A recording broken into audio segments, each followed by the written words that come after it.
Hoje estou trazendo um tema assim um pouco fora do hábito que a gente costuma falar nos centros espíritas. É um tema mais científico, mas uma linguagem muito simples para nós. É uma pergunta que muitos fazem. É correto o espírita cristão sentir raiva, medo, angústia, paixão? É sublime alguém ficar sentindo essas coisas? Seria errado? Para a gente responder essa pergunta, a gente tem que entender como é que o cérebro humano funciona. Como é justamente esse kit que nós temos na nossa cabeça. As pessoas acham que o nosso corpo e o cérebro foi criado no plano espiritual assim, num sopro de Deus. Não é bem assim. A espiritualidade maior criou o nosso cérebro, nosso corpo, através de milhões e milhões de anos, tá? Então, o nosso cérebro hoje, que é um kit de sobrevivência, ele tem vários aspectos de todos os animais. O nosso princípio inteligente passou por todos eles. Todos nós já fomos, esses princípios, passamos por essas formas, até chegar na forma humanoide. Então, o nosso cérebro que nós temos hoje tem vários aspectos do cérebro de todos esses animais, que é um kit de sobrevivência, graças a Deus que temos ele. Então, o nosso cérebro ele foi evoluindo ao longo do tempo, desde os primeiros homens lá da pré-história, os primeiros homens das cavernas, que tinham um cérebro mais animalizado, mas começando a desenvolver aspectos importantes da emoção, da razão, até chegar justamente no nosso cérebro, do chamado Homo sapiens, que nós temos hoje. Bom, e daí? Aqui, gente, nós temos um cérebro cortado ao meio, ó. Vocês estão vendo, ele foi cortado aqui. Essa aqui é a parte da frente e ali a parte de trás, ó. Esse aqui é chamado os lobos frontais da fronte, parte posterior. Essa parte basal aqui foi cortada no meio, é chamado tronco encefálico. E essa parte aqui, esse miolinho, é onde nós temos o chamado cérebro emocional. Assim, o nosso cérebro hoje, ele é dividido em três andares, básico. Nós temos um cérebro instintivo, um cérebro emocional, é a mente que pensa, uma mente que sente e uma mente que pensa. Então, trocando em miúdos, a nossa mente tem a mente que sente, a mente que pensa, a mente que sente, a mente que pensa. A princípio, a mente que pensa controla a mente emocional, mas nem sempre é assim que acontece. Deveria ser assim, mas nem sempre é assim que acontece. O nosso cérebro, portanto, que nós temos, esse é o cérebro nosso, do Homo sapiens. Ele começou justamente formando aqui, ó, lá nos répteis. Isso aqui é uma estrutura base do cérebro chamada de tronco encefálico. O tronco encefálico é justamente uma espécie, parece um tronquinho, em que esse cérebro é chamado cérebro primitivo ou instintivo. Aqui tem emoções básicas, tá? E tem instintos básicos, como fugir do calor, fugir do frio, sede, fome, frequência cardíaca, respiratória.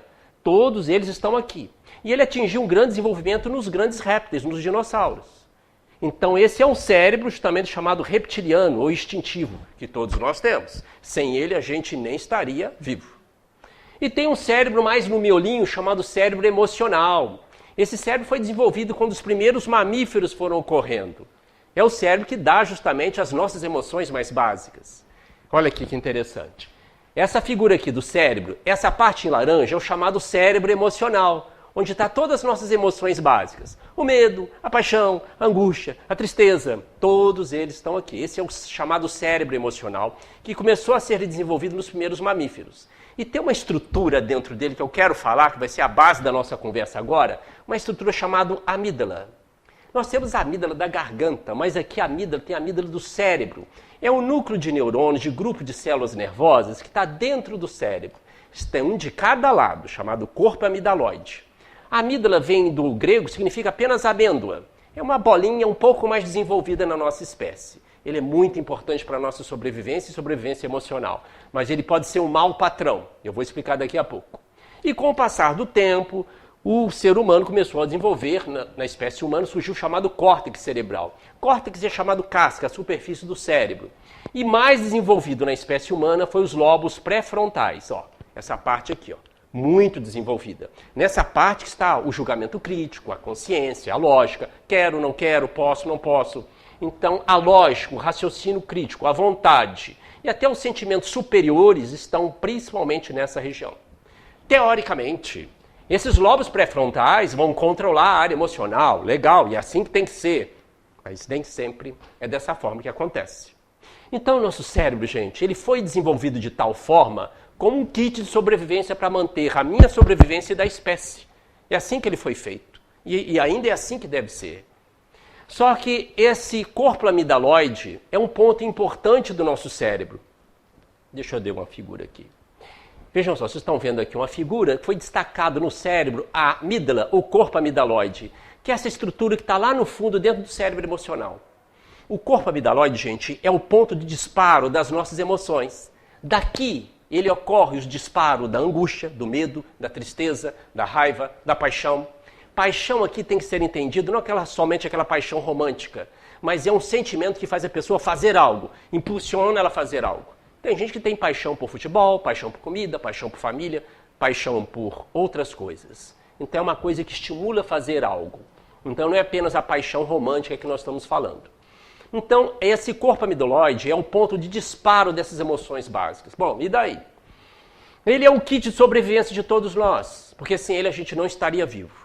Porque ele mantém a espécie humana ou animal vivo, lúcido, fazendo o que tem que ser feito. O corpo amidaloide, gente, é uma espécie de alarme do cérebro. Ele é justamente uma sirene. Quando o animal ou nós estamos diante de um estímulo perigoso, ele dispara automaticamente, fazendo a gente agir, antes da gente começar a pensar. Isso foi muito importante para a sobrevivência da espécie e da própria pessoa. O homem lá das cavernas, o animal ou nós, quando estamos diante de uma situação perigosa, o corpo amidaloide, antes mesmo do cérebro tomar tanta consciência, ele ativa imediatamente o cérebro. É o chamado sequestro da amígdala, ou sequestro emocional. Algo muito natural para a nossa sobrevivência. O que é isso, sequestro da amígdala e sequestro emocional? A amígdala, ela recruta todo o cérebro dela, ela pega todo o cérebro para ela diante de um estímulo que ela supõe perigoso. Isso é muito tempo, o animal e todos nós temos. Diante de um ataque de um animal, diante de uma ameaça de uma tribo, diante de uma avalanche, o homem das cavernas, ele tinha que agir rápido. Era uma época que se você ficasse pensando muito no que fazer, você estaria colocando em risco a sua vida, da sua prole, ou da sua família, ou da sua tribo. Então, agir rápido. Ele estava sempre ameaçando, sempre em perigo. Então, a amígdala tinha um aspecto importante. E ela também age até hoje. Se esse prédio começar aqui a cair, todo mundo vai ter um sequestro da amígdala. Vai agir rápido. Se tiver fogo aqui, vamos agir rápido. Se alguém entrar aqui querendo nos agredir, nós vamos agir rápido. Entrar um pitbull feroz aqui dentro, nós vamos agir rápido. Por quê? É um sequestro da amígdala. No sequestro da amígdala, gente, ela recruta todo o cérebro e a gente perde naquele momento o raciocínio crítico, o juízo crítico, a atenção, o aprendizado. Porque há um disparo de 2 hormônios, chamados hormônios do estresse. O cortisol e a adrenalina. Isso é o sequestro da amígdala. Nesse momento, diante do perigo, existe a chamada reação luta e fuga ou parada, que prepara você, o animal, seja lá quem for, para enfrentar o problema, ou fugir do problema, ou ficar parado. É uma reação de luta e fuga, para lutar contra o animal ou o perigo. Ou você foge ou você para. Como vocês já ouviram falar, muitas pessoas no momento de estresse intenso chegam a congelar. É o estado de choque. Isso é um sequestro da amígdala. Muitos crimes, infelizmente, foram cometidos durante o sequestro da amígdala. A pessoa, no momento de estresse elevado, ela matou outra pessoa. Ou agressões graves. Porque justamente ocorreu este sequestro. Ele perde praticamente o lobo frontal. Mas e daí? Isso é um mecanismo de defesa, claro, mas pode ser um mau patrão. Porque nesse momento do sequestro da amígdala, o corpo libera, então, como eu disse, adrenalina e cortisol. E prepara nós, ou o animal, para lutar ou correr. Há uma contração muscular, há um aumento da frequência cardíaca respiratória, há a dilatação da pupila. Isto é, prepara a gente, o animal, para enfrentar ou fugir ou parar. Isso é uma reação de sobrevivência, ainda bem que nós temos isso. Só para vocês terem uma ideia, já foi feito pesquisas com animais que retiraram a amígdala desses animais, principalmente macacos, etc. E descobriram que esses animais perderam o medo e a raiva. Alguém pode falar que maravilha. Só que esses animais, eles não competiam mais para procurar alimento, eles não acasalavam mais, eles não interagiam mais com o bando, eles não entendiam a hierarquia no bando. Olha só. Então vocês verem a importância, graças a Deus nós temos a amígdala para nos defender, para nos proteger. Ela é muito importante para as nossas emoções, elas são vitais para nós. Só que ela pode ser esse mau patrão. É o chamado sequestro da amígdala. E o sequestro da amígdala acontece em nós, no nosso dia a dia, nós somos homens modernos, não vivemos mais nas cavernas, mas ela infelizmente acaba nos pregando muitas peças. E todos nós tivemos sequestros da amígdala ontem, anteontem, hoje, e ainda vamos ter, se não tivermos alguma consciência de como lidar com as nossas emoções. Então veja só, gente, A amígdala, ela acende, ela dispara diante de todo o perigo, tá? Olha aqui, esse aqui é um homem vendo uma cobra. Antes mesmo de chegar no lobo frontal, a amígdala dispara, determinando uma reação. É uma cobra, ele vai correr. Seja homem, seja um animal, essa é uma reação. Reação normal, todos nós, diante de perigo, tá? Só que a amígdala, hoje em dia, ela reconhece com um estímulo sendo possivelmente perigoso como altamente perigoso. Então, quando uma pessoa nos distrata, quando nós temos um bate-boca, quando alguém nos fecha no trânsito, quando a gente recebe uma resposta de alguém meio atravessada, a amígdala pode disparar da mesma fórmula. E dispara adrenalina, cortisol e temos a reação do animal. Ou a gente vai ficar calado, travado, engasgado, ou a gente pode agredir com palavras ou até fisicamente. Isso é uma reação que, infelizmente, a amígdala reconhece estar sendo agredido no sentido de colocar em risco a sua vida. Então a amígdala é assim, ela viu um estímulo. Ele não é perigoso, não vai matar a gente, mas ela pensa, isso me faz mal, isso pode me matar, eu odeio isso. Se ela responder sim, ela vai ter essa resposta. É o chamado sequestro da amígdala. Então, no trabalho, uma discussão com um colega, uma desavença no ambiente familiar, uma conta que não cai, que você esperava um dinheiro e não cai. E mais ainda, gente, é os chamados pensamentos e preocupações que a gente fica ruminando no dia a dia. Isso, então, é uma armadilha terrível para a amígdala. É aquelas preocupações que vêm na nossa cabeça. Fica pensando no futuro, assim, mas se eu ficar doente, eu vou perder o emprego. Aquela conta, aquele dinheiro que eu estava esperando não caiu. Poxa, o fulano de tal não podia ter falado isso comigo, né? Que coisa, eu tive um bate-boca ontem, não largo isso está na minha cabeça direto. A gente fica ruminando o pensamento. E aquele pensamento volta e volta, ao ponto que pode chegar a esse nível. É o chamado sequestro da amígdala crônico. Então a pessoa não tem uma reação aguda, como tivesse diante de um problema muito grave, isto é, ameaçando a vida, mas a amígdala entende que aquilo está ameaçando a própria vida. Então, ruminando pensamentos, os mais diversos, ou coisas que aconteceu, ou que vai acontecer, que nunca vai acontecer. A amígdala fica estimulada cronicamente. Isso é tão impressionante, meus amigos, que há pessoas que acham que é normal estar no estado de alerta. Porque a amígdala fica disparando segundos, minutos, horas, dias, meses. E a pessoa vive com o cortisol lá em cima e a adrenalina lá em cima. E o cortisol aumenta a glicose, a pressão, frequência cardíaca, obesidade, diminui a imunidade. Então você vê a beleza que faz com todos nós se ficarmos constantemente com a amígdala disparada. Então toda situação supostamente perigosa, a amígdala entende que está matando ela. Por isso que ela faz esse sequestro da amígdala. Porque eu repito, gente, sequestro da amígdala, ela praticamente, ela vai justamente bloquear os lobos pré-frontais, que é a parte do juízo crítico, da memória, da tranquilidade, da serenidade, do raciocínio lógico, da tomada de decisões, de buscar novas alternativas para resolver aquele problema. Então, se você deixa levar pelo sequestro da amígdala, a gente já sabe das consequências, né?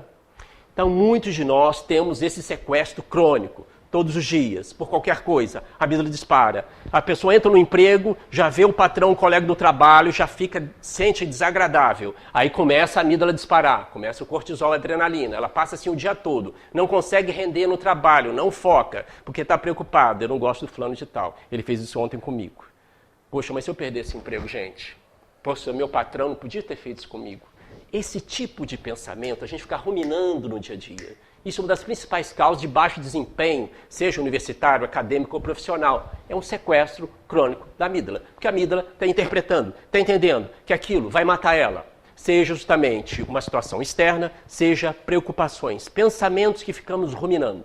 Então vocês veem, meu amigo, a gente não precisa de um obsessor, não. Nós somos nossos autos obsessores muitas vezes, na maioria das vezes. Estamos sempre nos deixando-nos levar para um mecanismo de sobrevivência, mas que ainda ele é muito desagradável. No mundo moderno, nos deixamos levar por esse automatismo, justamente por essa programação base que o nosso cérebro tem. Ainda bem que temos, mas nós não podemos nos deixar levar pelo automatismo, pela rotina mental de um homem comum. Nós precisamos começar a criar novos hábitos e fazer com que os nossos lobos frontais possam cada vez mais tomar conta disso. Ah, Carlos, não é fácil fazer isso, mas existem vários hábitos que nós podemos adquirir ao longo do tempo. Assim como nós temos já programações já prontas do nosso cérebro, nós podemos formar novas programações. E é isso que nós vamos falar. Bom, a amígdala está aqui. Olha só o que está no Livro dos Espíritos, na questão 702. se o instinto de conservação é uma lei da natureza. Ele diz, sem dúvida, é óbvio, todos os seres vivos o possuem, qualquer que seja o seu grau de inteligência. Num é puramente mecânico, no outro é racional. O que os espíritos estão falando de instinto de conservação é esse mecanismo que eu botei para vocês, do chamado nosso cérebro emocional. Manter o indivíduo vivo, você tem que estar vivo, reencarnado. Meus amigos, olha que interessante. Nós espíritas, principalmente que a gente está há muito tempo, a gente escuta muitos espíritos dizerem, eu não tenho medo da morte, eu sou espírita. Gente, todo mundo tem medo da morte. Uma pessoa que não tem medo da morte, ela tem um transtorno psiquiátrico. É algo para ser tratado, porque isso faz parte do nosso kit de sobrevivência, dado pela amígdala.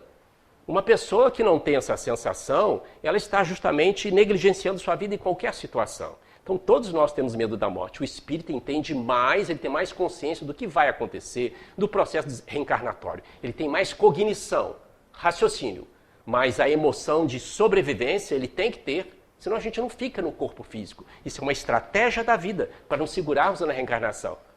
Eu fico falando que às vezes o espírita fala, eu não tenho medo da morte. Imagina pegar essa pessoa e tentar tirá-la do 30º andar. É claro que ela vai reagir. Ela vai lutar comigo, ela vai segurar nas grades justamente da janela, porque é um instinto básico. Ela vai ter o que a gente chama de sequestro da amígdala, ainda bem que tem isso.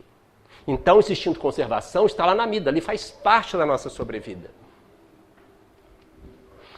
Ainda mais à frente, nós temos que lembrar o seguinte, bom, tá, a amígdala é uma coisa importante, mas como é que eu faço para não ficar caindo nessa programação? Todos nós estamos aqui, caímos nessa programação, Carlos.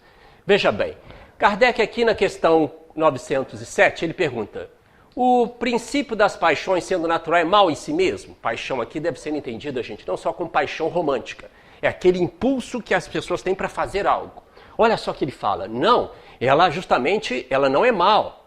A paixão está no excesso provocado pela vontade, pois o princípio foi dado ao homem para o bem e as paixões podem conduzir a grandes coisas. O abuso, que é um problema. Mais adiante, ele faz uma comparação muito interessante, que a paixão é como o cavalo. Você está dominando o cavalo, está ótimo, mas quando o cavalo passa a te dominar, ele vai te jogar no chão. Então a paixão e essas emoções, elas são importantes para nós. Elas são excelentes. É para a nossa sobrevida. Só que nós precisamos justamente dar uma sequência, um timing para ela, um controle melhor para tirarmos o melhor proveito dela. Mas e aí, Carlos, o que eu faço então? Gente, isso é o principal ponto dos especialistas em inteligência emocional. O objetivo, gente, é o equilíbrio, não supressão das emoções. Ninguém aqui, ninguém vai ficar sem ter raiva, medo, tristeza, paixão. Não tem como suprimir, cortar essas emoções. Faz parte do nosso kit cerebral. Nós vamos desencarnar e vamos levar esse kit para o outro lado. Aliás, ele surgiu no plano espiritual para a nossa sobrevivência. Peraí, Carlos, quer dizer que eu vou desencarnar e eu ainda vou ter essas sensações? Ainda bem, porque a nossa condição humana. Assim como é aqui no plano físico, a gente busca a espiritualização, existe a humanidade natural dos espíritos. Meus amigos, nós temos uma visão muito romântica da vida espiritual, que as outras religiões passaram para nós. O inferno, o céu maravilhoso, a vida do outro lado continua literalmente como nós estamos aqui.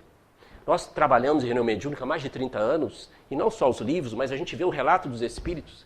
Muitos espíritos desencarnam e duvido que estão desencarnados. Mas eu estou vivo, eu estou sentindo meu corpo quente, meu coração bate, eu tenho sede, fome.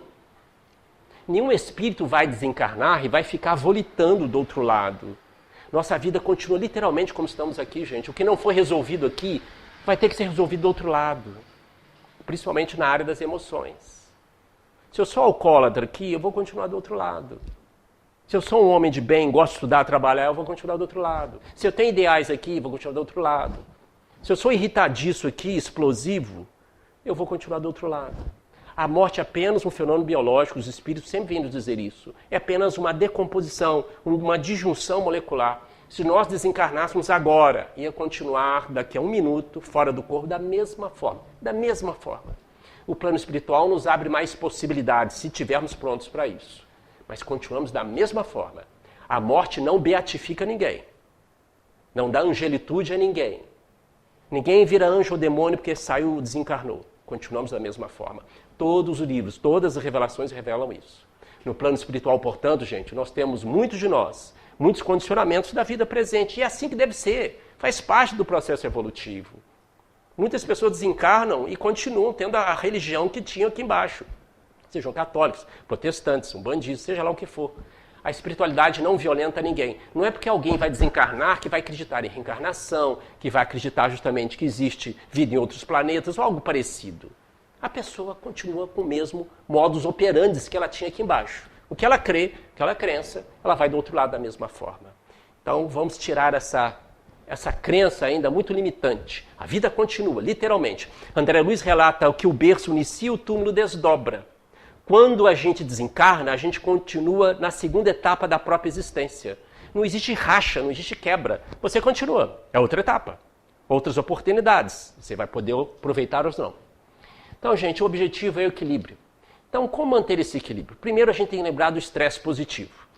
Aquelas emoções que eu falei, que está lá na amígdala, raiva, medo, angústia, desde que elas não tirem a nosso raciocínio lógico, elas são positivas para nós. É o chamado estresse positivo, que nos prepara para enfrentar um desafio. Todos nós, diante de uma prova, entrevista de emprego, vamos ter uma conversa mais delicada com o familiar, com o chefe e etc. É um estresse positivo. Então, essas emoções preparam, aumento da frequência cardíaca, respiratória, para eu enfrentar aquela situação possivelmente estressante. Isso é bom, é ótimo. O problema é quando a gente entra num mergulho justamente do sequestro da amígdala. Por que o estresse positivo? Porque são emoções mobilizadoras. Como assim, Carlos? A raiva, gente, ela pode realmente levar a um crime. Eu posso agredir uma pessoa. Mas a raiva, num certo ponto, ela pode me ajudar a mobilizar, a levantar o traseiro da cadeira e fazer o que eu tenho que fazer. Poxa, eu recebi uma crítica. Nossa, eu tenho que melhorar nisso. Você fica com raiva. O seu chefe vai lá, te faz uma crítica. Não, vou fazer esse trabalho melhor. Você faz aquilo com raiva. Quer dizer, a raiva te motiva a fazer aquilo. É um aspecto positivo. É o estresse positivo. São emoções mobilizadoras à raiva. E a raiva nos ajuda a manter também limites nas relações. Por mais que amemos uma pessoa, ela temos que dar limite nas relações. Ninguém pode falar o que quiser e fazer o que quiser conosco. Opa, peraí, seu amor da minha vida, seja filho, seja esposa, seja marido, seja quem for. Mas temos que ter limites. Porque quando não há limite, gente, existe abuso das pessoas nas relações. Elas acham que pode invadir a nossa intimidade como quiser, comentar o que quiser. Então a raiva nos ajuda a manter limites. Isso é uma imunidade psíquica para a nossa saúde mental. Outra emoção mobilizadora, justamente, é a tristeza. Mas que é isso, Carlos? Ficar triste é bom? Não é bom, gente, mas faz parte do nosso kit de sobrevivência. A tristeza, em alguns momentos da nossa vida, é natural. Eu não passei naquela entrevista de emprego. Faleceu alguém na minha família. Eu esperava ganhar aquela quantia, não ganhei. Eu esperava a visita do fulano. Eu fiz uma prova, não passei. É óbvio que você vai ficar triste, gente. Isso é uma reação natural. Independente das suas crenças, independente se é uma pessoa que você acha que é cristão ou não, isso faz parte da nossa formação. De onde vem a tristeza? As primeiras tribos, homens da pré-história, quando morria alguém, eles ficavam tristes. A tristeza, todo mundo aqui já sentiu isso, você perde energia, você fica desanimado, parece que não tem força para fazer as coisas. E isso era um mecanismo de defesa na época. Porque quando morria alguém do clã, da tribo, eles ficavam mais vulneráveis se eles ficassem andando pelas regiões, enfrentando as intempéries do meio, porque eles poderiam ser atacados por animais, outras tribos, as avalanches, as erupções vulcânicas, eles ficavam mais vulneráveis quando eles tinham um menor número no clã, no grupo, na tribo. Principalmente quando morria um dos maiores líderes ou o membro mais forte do grupo. Então a tristeza é uma forma para eles manterem perto de casa e não ficarem andando e se expondo à vulnerabilidade do meio. Então a tristeza era uma forma de mantê-los por um tempo perto da caverna ou perto de casa. E a tristeza tem essa função mobilizadora em nós. E o quê? A tristeza está nos dando a mensagem: adapte-se. Espere para fazer o que você tem que fazer. Reavalie essa sua perda, que agora você vai ter que se preparar para outra coisa. Aí quando a pessoa não se adapta, Carlos, ela entra na depressão, na doença. Quando tem um luto, ela não se adapta. Ela perdeu o emprego, não se adapta. Ela fez um concurso, teve um desgosto emocional, não se adapta. Ela vai entrar na depressão. Mas a tristeza é um recado. Adapte-se, adapte-se. Vamos nos preparar para outra situação. E por isso também é o medo. O medo também é uma emoção mobilizadora. O que o medo quer dizer? Prepare-se mais. Comece a se preparar melhor para esse desafio, sem travar. Então, seja uma entrevista de emprego, seja uma prova, seja um curso, seja uma conversa que você tem com alguém, uma viagem, quer dizer, o medo está dizendo para você: prepare-se mais um pouco. Comece justamente a se preparar melhor, seja lá qual for esse desafio. Então, meus amigos, são exemplos de que esse estresse positivo, essas emoções que partem do corpo amigdaloide, eles são justamente benéficos, são emoções mobilizadoras. O problema é quando a gente começa a entrar no que a gente chama de sequestro da amígdala. Carlos, mas como é que eu vou saber se é um estresse positivo, se eu estou entrando na sequestro da amígdala? Como é que eu vou saber? Existem várias formas disso, gente. Várias formas de impedir que a gente entre no sequestro da amígdala. Segundo estudiosos de inteligência emocional, há 3 técnicas muito simples que a gente pode praticar no dia a dia. Isso é exercício. A repetição é a mãe do aprendizado. É o que Jesus diz, vigiai e orai. Essa é uma das formas. Como evitar justamente o sequestro da amígdala? Essa descarga de cortisol, de adrenalina, de eu fazer aquilo que não deve, uma coisa impensável, ou ficar com aquilo na cabeça, aquele pensamento horroroso. São 3 coisas básicas, simples, mas para serem praticadas. Ninguém aqui vai aplicar isso, gente, quando tiver um transbordamento emocional. Não funciona. Então nós vamos treinar isso no dia a dia. Coisas simples.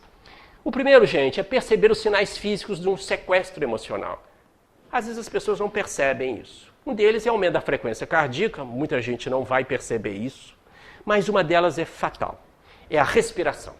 Todo mundo, quando começa um sequestro da amígdala, um sequestro de estresse, é justamente a respiração sai da frequência. Você começa a ficar com falta de ar, você vai perceber isso. Meus amigos, os profissionais de saúde não ensinam uma coisa importante, parar para respirar. Todos nós temos que parar para respirar. Que é isso, Carlos? Que maluquice é essa? Existe até exercícios para isso, a chamada meditação. Mas ninguém precisa fazer meditação para saber respirar.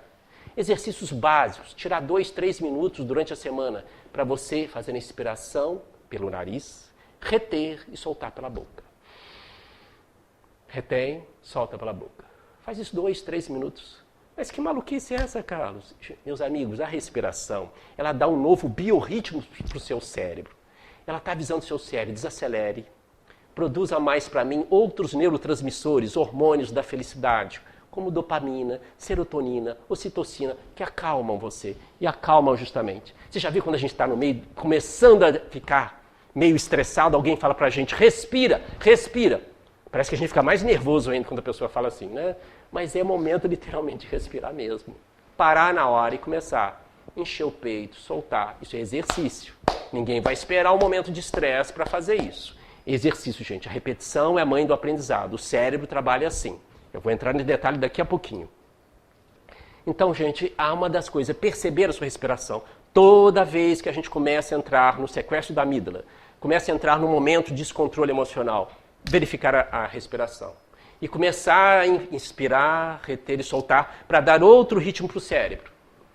Um outro muito importante é estar atento ao início do transbordamento. São os primeiros pensamentos desconfortáveis. Isso é um treinamento, gente. Nós temos mania de ficar ruminando o pensamento, gente. O que aconteceu ontem vai acontecer amanhã. O que aconteceu ontem vai... E fica naquilo na cabeça. Então o pensamento chega a tal ponto que a gente entra no sequestro da amígdala e não percebe isso. Você nem está prestando atenção no que você está fazendo. Você está numa festa, você está no trabalho, você está fazendo compra, você está pensando naquilo, está ruminando aquilo. E faz tudo mecânico, quando não erra e não vive o momento, não vive o presente. Então, começar a prestar atenção nos primeiros pensamentos. Opa, esse pensamento está vindo agora. Está querendo me pegar. Não vai mesmo. Já identifiquei que esse pensamento está me deixando já mais desconfortável. Seja qual pensamento que for, gente. Semana passada mesmo, acordei de manhã já com pensamentos preocupantes. Eu já identifiquei qual eles eram. Se eu não soubesse disso, ia passar o resto do dia com esse pensamento na cabeça. E acaba o dia. Então você identificar no início. Opa, estou identificando. Então o pensamento inicial, gente. Antes que ele comece justamente a tomar conta.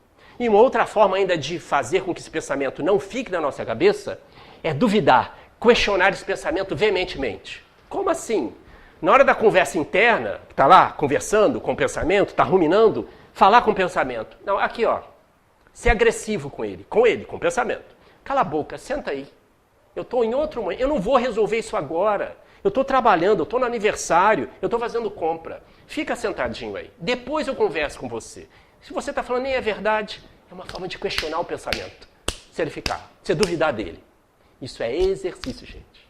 Então isso aqui é justamente já há muitos anos pelos pesquisadores na área de inteligência emocional. Então, perceber a alteração do ritmo respiratório, identificar os primeiros pensamentos negativos ou que está nos deixando numa situação desconfortável, já no início, e tentar questioná-los sempre, como eu disse, de forma veemente.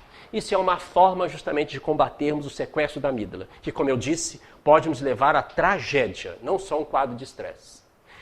Então, gente, para a gente fazer isso, a gente tem que lembrar que nós somos escultores do nosso cérebro. Isso é verdade, a gente não aprende isso na escola.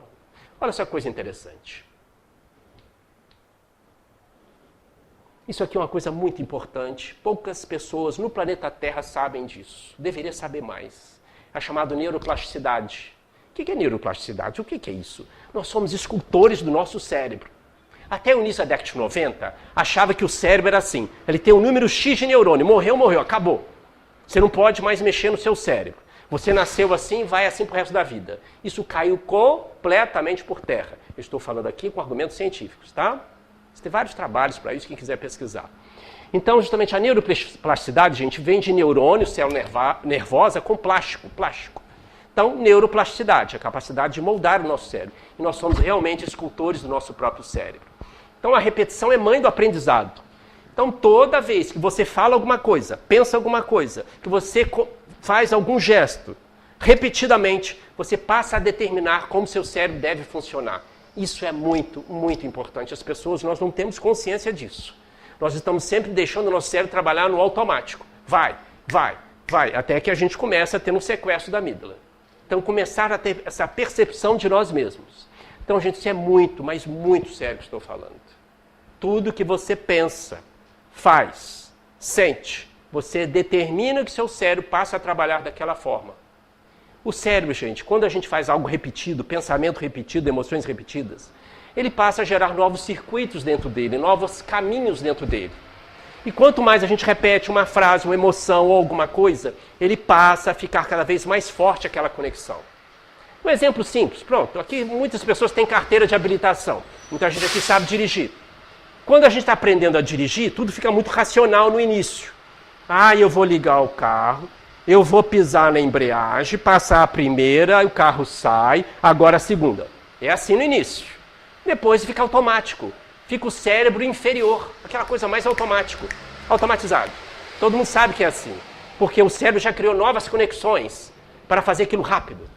Outra coisa mais simples do dia a dia. Tem gente que faz um almoço fora do comum, sabe fazer um arroz, um feijão fora do comum. Uma coisa divina. Ou temperar uma carne. No início começou a ver a receita. Como é que eu faço? Colocar água, arroz. Depois faz aquilo rápido. A pessoa sabe a água que tem que colocar, o tempo exato no fogo. Como é que ela sabe disso, gente? Ela faz isso em meia hora, esse feijão delicioso, ou esse arroz delicioso. É porque faz isso há muito tempo. O cérebro criou conexões para ela fazer aquilo rápido. Eu coloco água aqui, é automático. Também é assim na nossa vida emocional, afetiva, sentimental. O nosso cérebro, gente, tudo que a gente fala, repete, faz, ele produz, ele faz conexões. Olha que interessante. Quando a gente tem um hábito específico, o nosso cérebro começa a fazer com que as conexões fiquem cada vez mais sólidas, mais consistentes. Você fala uma coisa, sente uma coisa, o cérebro cada vez vai ficando mais fixo em determinada conexão. Aquela conexão vai ficando sólida. E essa conexão fica tão sólida e consistente que o cérebro passa a optar por esse novo padrão, por esse novo modus operandi. Então, gente, os nossos pensamentos, o que falamos, o que sentimos, faz o cérebro funcionar daquela forma. Isso é muito impressionante. Olha aqui, ó. Por quê? O cérebro não diferencia o real do imaginário. O quê? O nosso cérebro não entende ontem, amanhã e o não. O nosso cérebro cognitivo, os lobos frontais, entende, sabe. Mas o nosso cérebro emocional, não. Quando você está pensando uma coisa no passado, ele está entendendo que você está vivendo agora. Quando você está pensando ou ruminando uma preocupação no futuro, ou uma coisa boa que você está mentalizando, o cérebro está achando que está acontecendo agora. Se eu pedir para vocês, olha, não pensem numa bola vermelha. Vocês vão pensar na bola vermelha porque o cérebro, o nosso emocional, subconsciente, não entende não. Então é sempre passado, presente e o não ele não entende. Tudo está acontecendo agora. Então muitas pessoas, vocês já ouviram falar, que têm traumas graves, ou porque foram da guerra, ou porque foram assaltadas, sofreram algum abuso moral, sexual, etc. Quando elas lembram disso, elas começam a passar mal. Coisa que aconteceu há 30 anos atrás. Mas o cérebro reconhece que está acontecendo agora. Elas têm uma liberação de adrenalina, cortisol, sequestro da amígdala. Assim também, a pessoa ficar pensando no futuro, o que vai acontecer. Eu vejo um acidente, meu filho vai sofrer um acidente, meu Deus do céu, eu vou perder meu emprego. O cérebro entende o que está acontecendo agora. Aí você repete o pensamento, o cérebro entende o que está acontecendo agora. Ele não entende o que é passado e futuro. E ele começa a trabalhar dessa forma. Então, olha só, gente, tudo que pensamos, sentimos e falamos, o cérebro começa a agir daquela forma. O que eu vou falar é uma coisa muito importante agora. O cérebro, gente, é uma máquina para encontrar coerência, sentido, congruência entre o que a gente fala, pensa e sente, faz e como ele trabalha. Quando eu tenho essas frases, eu estou muito velho para aprender isso. Isso não é para o meu bico. Minha vida é um karma mesmo. Minha vida está indo. Lá em casa, eu estou muito doente. Gente, o cérebro começa a trabalhar dessa forma, para falar que a sua vida é ruim, que você realmente não consegue fazer as coisas, porque o cérebro ele tenta encontrar sentido, congruência entre aquilo que você faz e pensa e como ele trabalha. Então ele começa a trabalhar dessa forma, ao ponto de que justamente vai acontecer uma coisa que a gente chama de crenças autorrealizáveis ou profecias autorrealizáveis. O que você diz repetidamente, o que você pensa repetidamente, você faz, o cérebro começa a programar para trabalhar. Igual o exemplo que eu dei do arroz do feijão bem feito, ou de dirigir um carro. Você pensa naquilo todo dia, você fala aquilo todo dia. Esse é o modus operandi, o cérebro passa a agir para você realizar aquilo. Então uma pessoa que fala que realmente uma coisa vai dar certo ou não vai, ou que vai dar certo, o cérebro ele começa a agir de tal forma para te levar àquela situação. Seja o êxito, seja uma desgraça.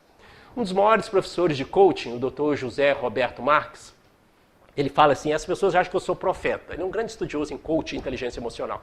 Ele fala, as pessoas me procuram falando assim. Um cliente chega e fala assim para mim, José Roberto, eu tenho agora um projeto legal na minha vida, um sonho, eu acho que vai dar certo. Ele fala, então vai dar certo. A mesma coisa outra pessoa fala, José Roberto, eu tenho uma situação, mas eu estou assim com um pressentimento ruim, eu acho que não vai dar certo isso. É uma intuição negativa. Ele fala, eu acho que não vai dar certo mesmo não. E não dá certo. Por quê? A pessoa passa a reprogramar o cérebro dela para não dar certo. Passa a reprogramar o cérebro dela para dar certo. Não é uma questão de ficar pensando positivo, não é isso. É porque a programação repetida faz com que o cérebro passe a encontrar caminhos para te levar àquilo. Exemplos de programação, crenças autorrealizáveis. Gente, nós somos os nossos auto-obsessores ou os nossos anjos da guarda. Olha só. Imagina justamente, muitas pessoas já viveram essa situação, quer comprar um carro. A pessoa, não interessa se é um carro bom, barato, bonito, do ano. A pessoa quer comprar um carro, eu gostei desse carro. Ela sai na rua, essa pessoa tende a ver esse carro na rua. Nossa, assim, um aviso, puxa vida, olha, estou vendo esse carro, onde eu vou? Onde eu vou? O cérebro ele começa a selecionar para ver aquele carro. Porque você preparou, você quer muito aquilo, o cérebro começa a ver aquilo. Outra experiência negativa, poderia ser homem e mulher, gente. Isso aqui é apenas um exemplo para a gente entender o que é profecia autorrealizável, tá? Sou homem, tenho uma experiência afetiva desagradável com a mulher. Ela me traiu, me maltratou. Saio chocado, chateado, machucado. Aí eu começo a pensar, poxa, mulher não presta. Nenhuma mulher, poderia ser a mulher com homem, a mesma coisa. Homem não presta, é tudo igual. Começa a generalizar. E começa a repetir isso. O cérebro começa a trabalhar dessa forma. Aí eu vou entrar numa nova relação. O cérebro vai começar a perceber naquela nova companheira ou no companheiro algum aspecto negativo. E o cérebro vai encontrar, me fazer encontrar. É assim que trabalha. Eu vou falar, eu falei, mulher não presta, ou a mulher falar, o homem não presta lá. Tá marcado, olha só o que ele fez comigo de novo. Gente, isso é uma coisa impressionante. Nós trabalhamos assim, porque nós determinamos para o cérebro trabalhar desse jeito. Aqui, o cérebro trabalha do meu jeito, eu quero que você trabalhe assim. Ele sempre vai procurar congruência, coerência, sentido. É assim que o nosso cérebro é produzido, gente. E a gente começa a criar conexões e trabalhar dessa forma. Por isso que o Espírito Emmanuel relata que todos nós respiramos num clima que produzimos para nós mesmos.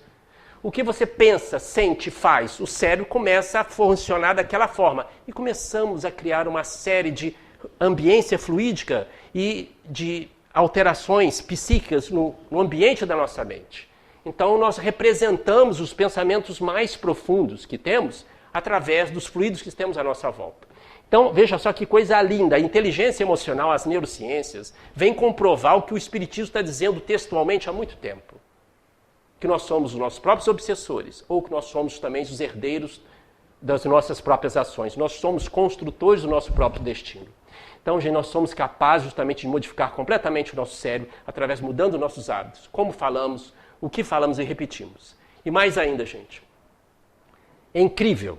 Palavras que falamos sem pensar, frases até em tom de brincadeira. O cérebro interpreta que aquilo é verdade. Poxa, Carlos, não é uma brincadeira, eu falo essa frase de vez em quando. O cérebro cognitivo entende que é brincadeira, mas o cérebro emocional não, gente.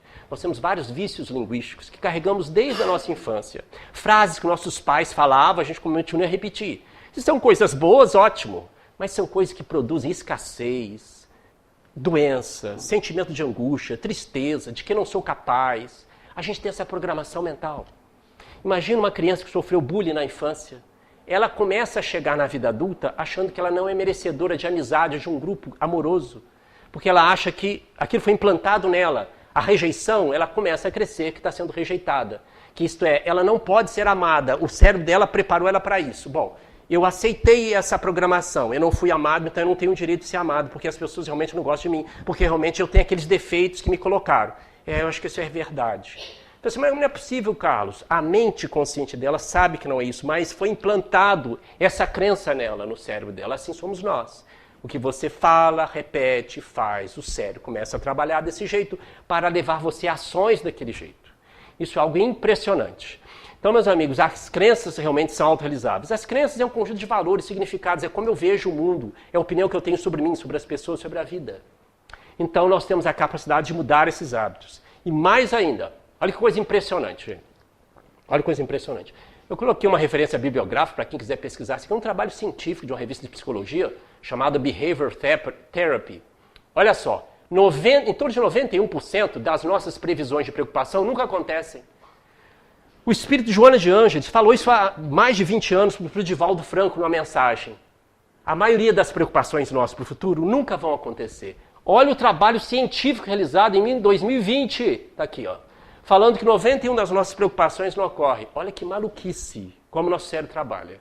Coisas mais simples. Daqui a 5 minutos eu vou sair, mas pode chover. E se chover, eu vou molhar todo. Olha só, e nunca acontece isso. E com outras coisas, desastre, doença na família, eu vou ficar desempregado, eu vou ter um câncer com esse problema.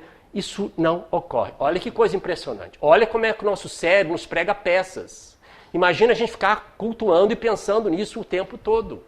Isso nos tira completamente o foco que temos que fazer. Mais ainda impressionante é a segunda pesquisa científica, publicada numa revista da Universidade de Harvard. Olha só, 47% das horas que a gente fica acordado é gasto em divagando a mente. Como assim, cara, divagando a mente? Eu sei que ninguém faz isso aqui, né? Só fica pensando no passado, no futuro, não presta atenção no presente. Fica pensando o que aconteceu ontem, o desaforo que a pessoa me fez. O que eu fiz ontem? O que eu tenho que fazer amanhã mesmo? Eu vou sair daqui, eu vou passar no supermercado. Não, depois eu vou pegar a minha filha e não está aqui presente.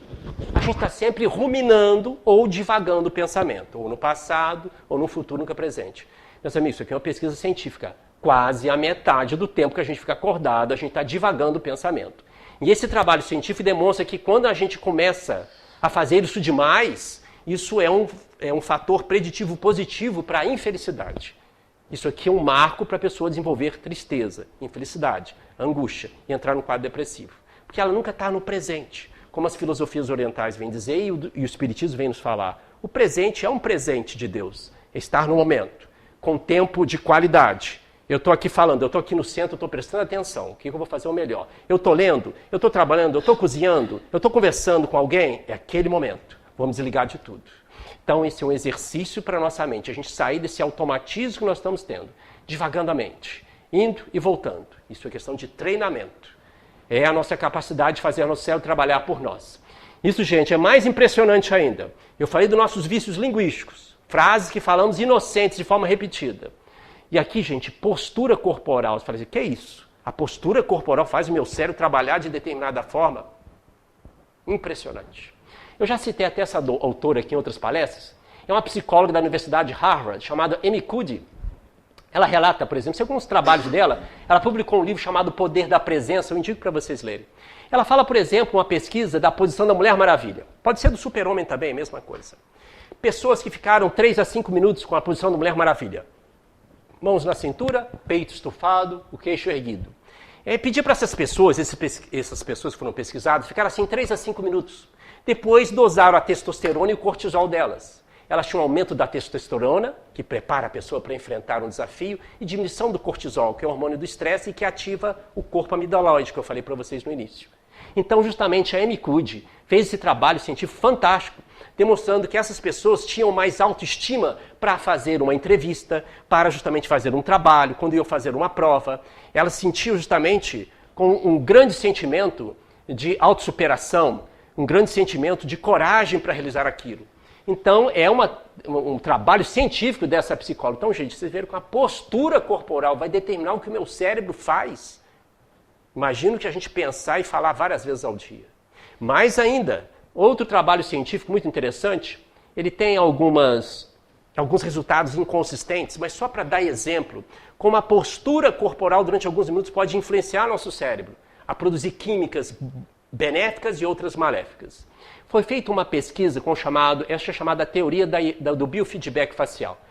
Pegou justamente algumas pessoas e pediram para colocar um lápis na boca, na posição horizontal, forçando um sorriso. Outras pediram para segurar o lápis como se fosse um charuto ou um cigarro. E outras sem nada na boca. Pediram para que essas pessoas lessem um texto sobre vida, sobre urbanismo e etc. E respondessem algumas questões. A pesquisa demonstrou que as pessoas que tinham forçado um sorriso com lápis na boca, elas tinham respondido de forma mais positiva aquele texto, diferente das outras. Então, forçar um sorriso produz neurotransmissores que silenciam o corpo amidalóide e produz serotonina, ocitocina, dopamina, neurotransmissores, química do cérebro relacionada à felicidade. Isso, gente, uma simples pesquisa. Essa mesma pesquisa foi variada com uma outra situação. Pessoas que tiveram o lápis segurado na boca na posição horizontal e outras não tiveram, e pediram para que essas pessoas olhassem ou procurassem rostos em figuras sorridentes, felizes. As pessoas que tiveram com o lápis na boca nessa posição encontraram mais rostos felizes em figuras do que aquelas que não ficaram com um sorriso forçado, utilizando o lápis na posição horizontal. Então, pesquisas científicas, uma postura simples. E também, gente, vice-versa. Postura, quem aqui tem, se quiser, vocês fazem isso em casa, tá, gente? Colocar os ombros caídos, cabeça caída, e ficar assim uns 5 minutos. E andar dessa forma. Isso produz justamente uma sensação de angústia, de tristeza, ou predispõe a sentir isso. Tem pessoas que são mais sensíveis, outras menos. Você ficar assim 5 minutos. Imagina uma pessoa ficar assim horas, semanas. Ela vai entrar no quadro depressivo. Postura corporal, determinando como o cérebro trabalha. Repetidamente. Por isso que os estudiosos em neurolinguística, o PNL, ou justamente inteligência emocional, a postura é sempre os ombros erguidos e a cabeça levemente erguida. Você está falando para o seu cérebro que você é vitorioso, que você tem espiritualidade, que você pode. Porque o cérebro, a repetição é a mãe do aprendizado. Você está determinando, você está programando ele. Gente, o cérebro é incrível, gente. Assim como a gente programa um computador, uma máquina, a gente faz isso com o cérebro. As pesquisas científicas demonstram isso. Se tem aqui um ar-condicionado nessa sala, eu vou programar esse ar-condicionado no termostato dele para esfriar a sala a 21 graus. Eu coloco lá, 21 graus. O termostato vai trabalhar 21 graus. Ele não vai esquentar, nem vai justamente cair abaixo de 21. Ele vai ficar no 21. O cérebro é a mesma coisa. Você dá uma programação para ele, ele vai trabalhar ali. Ele não vai fazer nem mais, nem menos. Minha vida é uma droga. Eu detesto meu trabalho. Minha vida é um karma. Eu sou muito velho para aprender isso. Ou eu sou muito novo. Ah, eu vou ter uma doença. Ah, as coisas dão certo para os outros, para mim não. O cérebro começa a trabalhar. Ah, Carlos, eu falo isso de vez em quando. O cérebro vai ser programado. As preocupações, então, nem se fala. Reclamar, então, puxa vida. Eu aqui não tenho a citação, mas a Universidade de Stanford, certa vez, elaborou um trabalho sobre as chamadas reclamações. Nós reclamamos, em média, 15 a 30 vezes por dia. Isso é muito para o cérebro, muito. Os amigos espirituais, a gente fala que é natural a gente reclamar num momento de estresse, num momento justamente de um desgosto muito grande, está de cabeça cheia, esperava uma coisa, uma situação e aconteceu outra. É natural. Mas tornar isso um hábito vai gerar problema para o nosso cérebro. Porque a gente começa justamente a torrar o nosso cérebro e ativar o corpo da amígdala, porque reclama de tudo. Porque você está pedindo para o seu cérebro trabalhar daquele jeito. Lembra que eu disse? O cérebro tenta encontrar coerência, congruência entre aquilo que você fala, sente e como ele trabalha. Se a gente começa a reclamar de tudo, o cérebro vai começar a reclamar de tudo. Ele vai trabalhar para a gente reclamar. Ah, você não vai reclamar? O dia está ruim. O cérebro fala isso. Se você começa a reclamar de tudo, ele vai reclamar. Nossa, essa comida no restaurante está ruim. Nossa, aqui está cheio, hein? Nossa, mas está calor hoje, hein? Nossa senhora, que mixaria de dinheiro eu recebi hoje, hein? Reclama de tudo. Porque o cérebro é programado para isso, gente. A gente vive no automatismo. A gente tem o hábito de viver no hábito de um homem de mente do dia a dia. A gente está acostumado a entrar nesse automatismo. Então nós temos que quebrar esse automatismo, pensando em coisas diferentes, fazendo coisas diferentes, selecionando coisas diferentes. Porque começa a criar novas conexões. E mais ainda, o nosso cérebro, gente, ele vai captar, vai absorver tudo. E nós somos muito reativos também diante de situações negativas e indiferentes a situações boas. Vocês conhecem essa história, todos nós passamos por isso, já passamos. Acontece uma coisinha desagradável, acabou o mundo. Ah, meu Deus do céu, minha nossa, eu sabia que isso ia acontecer, o que eu vou fazer? Que desgraça. Quando acontece uma coisa boa, a gente, legal, bonitinho. O nosso cérebro recebe aquilo então. O nosso cérebro, então, ele passa a ser programado para ser super reativo a algo negativo. Esse eu vou quebrar, eu vou discutir, mas eu não vou comemorar, não vou agradecer nas coisas mais simples. Mas que bobeira, Carlos, eu vou o quê? Agradecer o quê? Agradecer a comida que você come e vibrar. Passar hoje, no final do dia, um exercício que a gente deve fazer. O que valeu a pena viver o dia de hoje? Poxa, o que valeu a pena o dia de hoje? Não fiz nada excepcional, foi uma rotina hoje, Carlos. Pensa naquilo positivo. Saber ver as coisas mínimas. Hoje eu consegui conversar um pouco mais com meu filho ou minha filha. Hoje eu consegui fazer um trabalho, eu recebi um elogio do meu chefe. Hoje eu tomei um café como há muito tempo não tomo. Você está programando o seu cérebro para reconhecer cada vez mais momentos positivos. Problemas todos nós temos, sempre vamos ter, gente. É um treinamento para a gente ficar cada vez mais super reativo a coisas positivas. E vibrar, dizer, yes, consegui. Foi legal aquilo. Poxa, como aquilo foi marcante hoje. Eu consegui ficar menos irritado no trânsito. Então, gente, perguntaram o que eu fiz de bom hoje. O que valeu a pena viver o dia de hoje. O nosso cérebro sempre é assim. Para terminar, gente, eu quero aqui terminar com 2 mensagens. Isso aqui é um trechinho justamente de uma mensagem do livro que eu indico para vocês, do Espírito Irmãos do Fô, através da mediunidade de Vanderlei de Oliveira. O livro chama Jesus, a Inspiração das Relações Luminosas. É apenas um trecho do capítulo demonstrando a importância da fé. Eu, quando coordenava a mocidade, já há muitos anos atrás, e eu ouvi muitos colegas comentários também. Engraçado, os espíritos, quando vêm dar mensagem, eles falam da mesma coisa, né? Falando de fé. A gente está cheio de problemas, eles vêm falar de, meu irmão, vamos ter um pouquinho mais de fé. Meu irmão, vamos fortalecer a nossa fé. Isso não é possível. Os espíritos não têm outra coisa para falar. A inteligência emocional vem comprovar o que eles sempre estão falando. A importância do pensamento positivo. Pensamento positivo não é apenas uma questão de citação motivacional, gente. Vocês estão vendo que ele é capaz de fazer a mesma coisa que os outros pensamentos fazem. Moldar o nosso cérebro para positividade, para a saúde. Então, o que os espíritos chamam de fé, a gente pode trocar por pensamento positivo, por assertividade, por vontade de fazer as coisas, acreditar que vai dar certo. Então, é só que ele diz, a fé impulsiona o avanço, a inconformação aprisiona os talentos. O que é inconformação? Revolta. Não aceitação, negatividade, reclamação.